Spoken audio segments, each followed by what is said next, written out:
ബംഗ്ലാദേശിലെ ക്രമസമാധാന നില തകർന്നു. കൊലപാതകം, കവർച്ച, പിടിച്ചുപറി, തട്ടിക്കൊണ്ടുപോകൽ എന്നീ കേസുകളിൽ വലിയ വർധന. മുഹമ്മദ് യൂനിസിന്റെ നേതൃത്വത്തിലുള്ള ഇടക്കാല സർക്കാർ നിസ്സഹായമെന്നും വിമർശനം. സൈനിക മേധാവിക്കും ഭരണത്തിൽ അതൃപ്തിയെന്ന് സൂചന.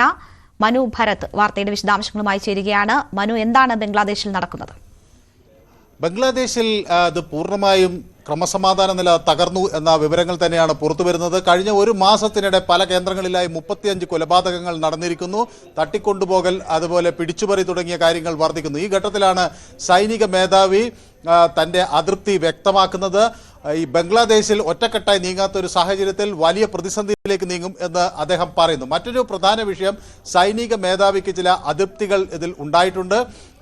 ഒന്നാമത്തെ കാര്യം, അത് ISIയുമായി പട്ടാളത്തിലെ ചില ഉന്നത ഉദ്യോഗസ്ഥർ കൂടിക്കാഴ്ച നടത്തി എന്ന വിവരങ്ങളാണ് പുറത്തുവരുന്നത്. അവിടെ ലഫ്റ്റനന്റ് ജനറൽ മുഹമ്മദ് ഫൈസുർ റഹ്മാൻ എന്ന പട്ടാളത്തിലെ 4ാമത്തെ റാങ്കിൽ വരുന്ന ഒരു ഉദ്യോഗസ്ഥൻ ISI മേധാവി ആസിം മാലിക്കുമായി കൂടിക്കാഴ്ച നടത്തി.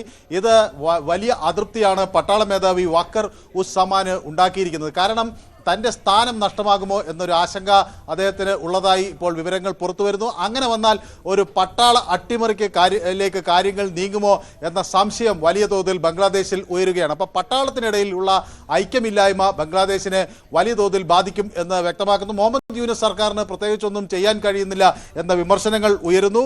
അതേസമയം ആഭ്യന്തര കാര്യങ്ങളുടെ ഉപദേഷ്ടാവായ മൊയ്തുദ്ദീൻ അബ്ദുള്ള ഇത് നിയന്ത്രിക്കാനുള്ള ശ്രമങ്ങൾ പരമാവധി നടത്തുന്നു എന്ന് വ്യക്തമാക്കുകയും ചെയ്യുന്നുണ്ട്. പക്ഷേ ഈ അക്രമങ്ങളുടെയും ഇതുപോലെ തട്ടിക്കൊണ്ടുപോകൽ, കൊള്ള തുടങ്ങിയ കാര്യങ്ങൾ വ്യാപകമാകുന്നു. പട്ടാളത്തിനിടയിൽ അതൃപ്തി പുകയുന്നു.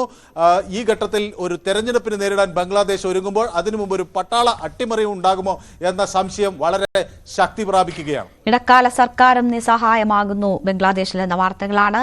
മനു ഭരത്താണ് വാർത്തയുടെ വിശദാംശങ്ങൾ നൽകിയത്. ഇടവേളയിലേക്ക്.